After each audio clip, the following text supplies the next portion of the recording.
By the mid-1980s, South Korea is the model of a modern capitalist nation. Its booming economy is a constant source of resentment to Kim, whose own economy is on the brink of disaster. Adding insult to injury, Seoul is internationally recognized as a world-class city when it is designated as host of the 1988 Olympics. Determined to intimidate participants and disrupt the Games, North Korea turns to its strategy of abduction and sabotage to perpetrate an act of terrorism, allegedly at the direction of Kim Jong-il. 5858 just disappeared. In 1987, two North Korean agents posing as Japanese tourists plant a bomb on board a Korean Airlines flight headed to Seoul. Soon after they deplane at a stopover, the bomb explodes, killing 115 people. The capture of 25-year-old Kim Hyun-hee is a sensation. When asked why she did it, Kim Hyun-hee claims that she was brainwashed from early childhood to worship and obey the great and dear leaders of North Korea. To many, this sounds far-fetched. But to those who have experienced North Korea's system of indoctrination, it has the ring of truth. 어렸을 때 진짜 유치원 때부터 그런 걸 배워요. 이렇게 In kindergarten, we start learning about Kim Jong-il and Kim Il-sung's birthdays. On those days, they give candies and other gifts, and there are portraits of them. And then we bow in front of them and say, "Thank you, General Kim Il-sung." And then we take the gifts. 미국은 늑대. As I grew up, we learned that the U.S. is the American imperialist wolf. We were taught that American missionaries came to Korea and they committed all kinds of barbarous acts. And so if somebody stole an apple, then the missionaries caught the child and then burned on his forehead the word thief with acid. So people in North Korea think Americans are cannibals. And young children, when they learn this stuff, they think it's real history. I didn't know anything about the outside world. I thought North Korea was the best place in the whole world, a paradise.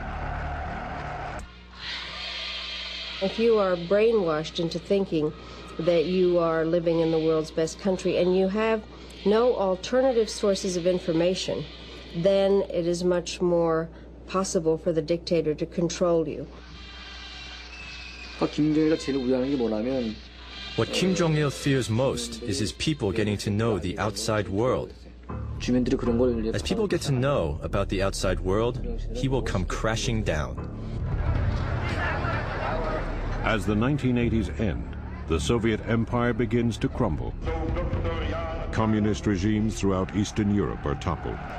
The Berlin Wall is torn down. And finally, the USSR dissolves. Yet North Korea seems impervious to this turning of the tide. In fact, Kim Il-sung uses the collapse of communism elsewhere to further rally support for his ideology of independence. The North Koreans did not see Kim Il-sung as repressive. He was always held up as the heroic leader who was fending off these evil influences from outside, and that only by supporting him fully could the North Koreans win full independence. Increasingly isolated in an ever more hostile world, Kim Jong-il, now head of the military, looks for options to ensure the security of his father's regime. He turns to a nuclear weapons program begun in the early 1980s. Despite Kim's denials, U.S. intelligence has confirmed its existence. It will soon lead North Korea to the brink of a full-scale war with the United States.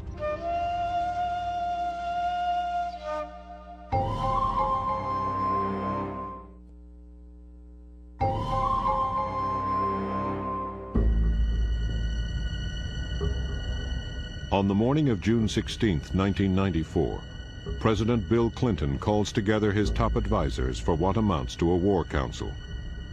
Plans for the deployment of a massive military force to South Korea are on the table.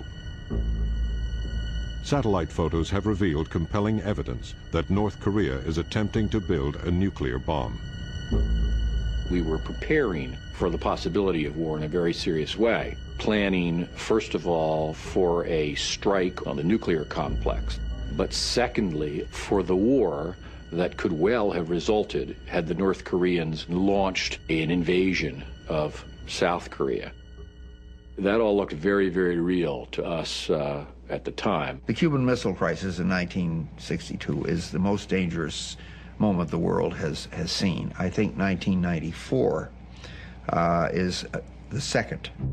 In fact, Secretary of Defense Perry was briefing President Clinton in the Oval Office on a reinforcement plan at the very moment that former President Carter, Jimmy Carter, called President Clinton from Pyongyang and said, hold on, I've been talking to Kim Il-sung, and maybe there's some negotiated agreement that could be reached.